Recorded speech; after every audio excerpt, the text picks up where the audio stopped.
Hey guys, I just wanted to take a moment to go over the now two versions of the Geissele Super Modular Rail. Up top here is the original Mark 1 version, and then down here is the new Mark 2 version.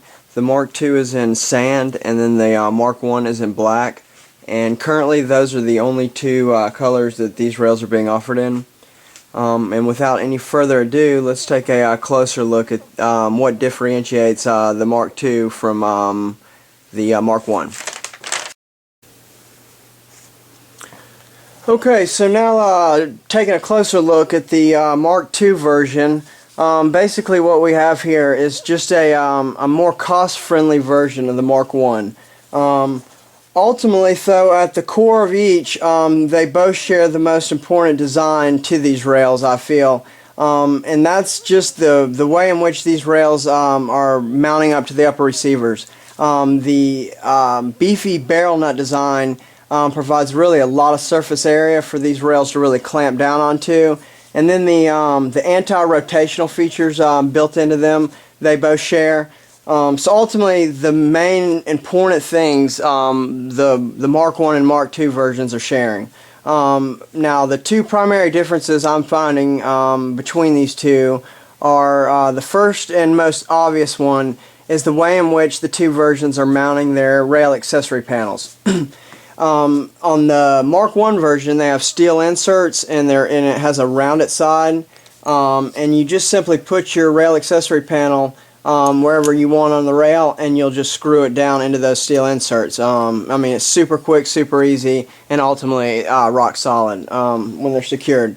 Now, on the Mark 2 version, if you'll notice, it has flat sides, and it has a shelf built into the actual inside of these rails. And if you look, the bottom one has already been mounted up, so you can kind of see how you slide this bracket down in there to the corresponding spot where you want to put this rail accessory panel, like this. Say we want to at the front here. So you just slide that bracket down to where the the eye holes are aligned, and you'll just simply put the rail accessory panel down and just screw it in. So ultimately, the Mark 2's method is taking more time and maybe a little more difficulty. Not difficulty, just just added burden or whatever. But I have no less confidence in the fact that the Mark 2, when they're locked up and secure, it's holding any less solid than the Mark 1 version with the steel inserts. So you're gonna the end game is the same with them, but it's this method obviously is able to shave a little bit of the cost off, and thus is why you see this in this version and you see the steel inserts in the Mark 1. Now, the second main difference I'm finding between these two versions is the size between the two.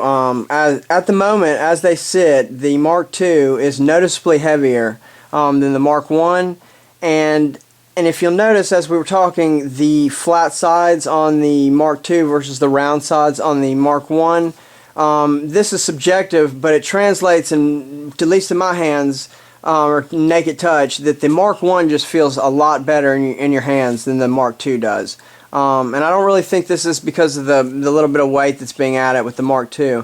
I think this has to do with, if you look, just the way that these rounded sides help out with this help out with that feel in your hand. Again, it's subjective, and this one is no shabby feeling rail in the hands. It's just that I don't know if I felt a better feeling rail in your hands than the Mark 1. So okay guys, now we're gonna take off a Mark 1 rail and then slide on a Mark 2 rail. Just kind of give you guys a better understanding of how these rails install or mount up, and then and hopefully this reiterates kind of two things: the fact that these rails slide on and slide off and then index perfectly back just very easily, and then secondly the fact that again, at the core, the SMR Mark 1 and Mark 2 versions are the same. They're mounting up the same way using the same barrel nut. And so really, like I said, the differences come down to the little comfort things rather than the real necessity things. So let's start the process.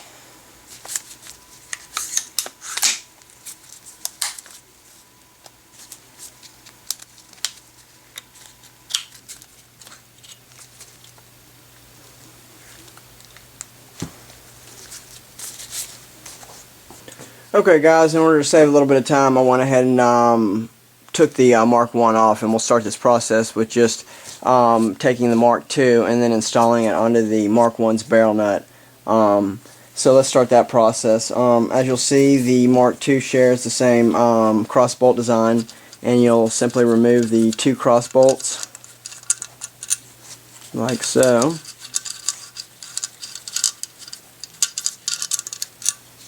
Then you're going to want to remove the barrel nut.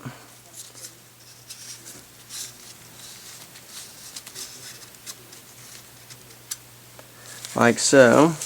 And now we'll note, and just to point out, that both the Mark II and Mark I share the same barrel nut design, so that makes it to where you can interchange these rails if you wanted to, which we're doing. And so what we're going to do now is we take the SMR Mark II rail, and we're going to want to slowly slide it over the barrel.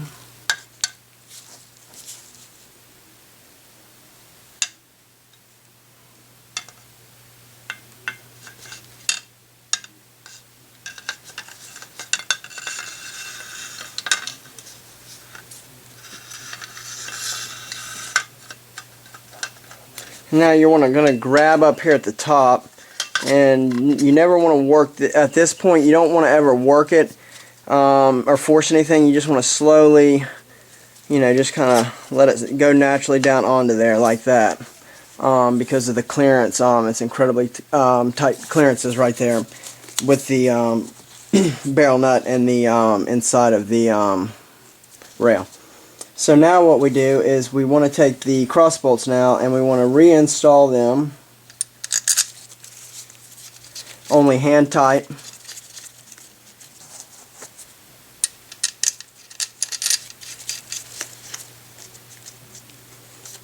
Okay, so now that they're at hand tight, we take, I like to use a just a good one-piece mount, so you can bridge the, as they call, bridge the gap of the 2 receivers. So we're going to do that. And once you have that, you're going to want to slowly bring the 2 into rotational alignment by, I like to set these latches on, nice firm tightness, but not crazy tight. So now that we should be into rotational alignment and the scope mount is latched down, we're going to now torque down the cross bolts. Personally, I just go by feel for these torque values. I'm not recommending that. That's just what I do. I've gotten away with it for as long as I have. But I guess it's up to each person's call. Just putting that out there. So let's go and torque those down.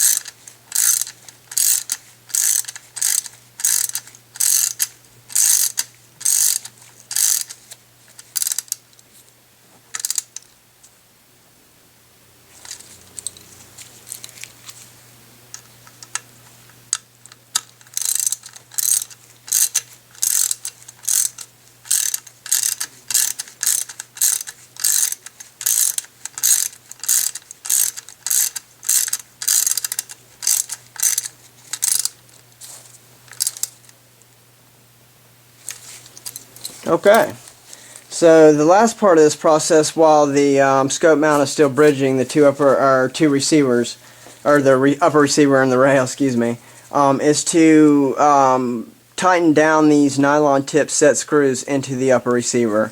And now the only hardware needed to do this comes with these rails. Just so you guys know, including this little Allen head.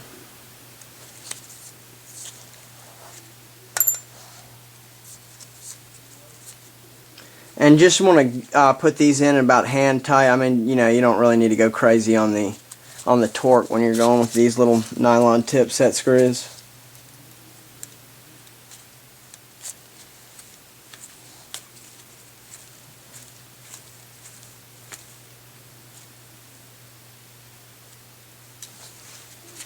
Come back one more time, make sure we got this side good. Okay, so now we can take the one-piece scope mount off.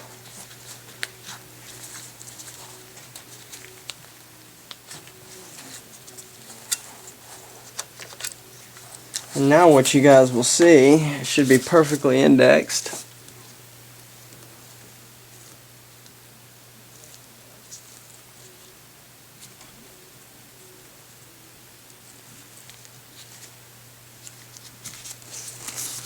And completely bomb-proof. I mean, it is just, it's amazing how rock solid that design is. Okay guys, so in conclusion you can see that we went from the Mark 1 version to the Mark 2 version, and we did so relatively easily and quickly. Hopefully that just kind of reiterates the main thing I wanted to kind of illustrate in this video, and that's the differences or comparing the two, and then ultimately the fact that they're at their core they're the same rail. The differences only arise when you get more in terms of the refinement of each. The Mark 1 is more refined, does feel better in your hands, is easier to mount rail accessory panels, but ultimately is the Mark 2 version able to accomplish, you know, everything that the Mark 1 can? Certainly. So it just comes down to whether you're willing to pay for the added convenience and comfort in the Mark 1, or if you're willing to save some bucks and get the Mark 2. Both are great, and I hope you enjoyed watching, and I appreciate it. Thanks.